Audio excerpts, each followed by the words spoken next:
Malaking bahagi ng ating bansa ay maganda ang panahon na maranasan maliban lang sa ilang bahagi ng ating eastern side o western side ng bahagi ng ating Luzon na may mabahagyang mga kumpol ng kalapan tayo nakikita.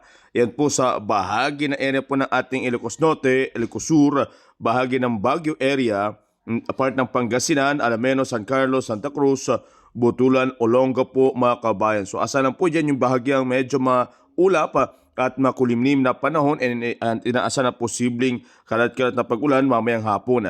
Ang bahagi ng Tugigaraw, Ilagan, Kasibo, part ng ating Metro Manila, Lipa, malaking bahagi ng Bicol, ang Mindoro may bahagyang maulap lang po na papawirin pero ito po ay possible na mga kabayan na magdala lang po ng makulimlim na panahon.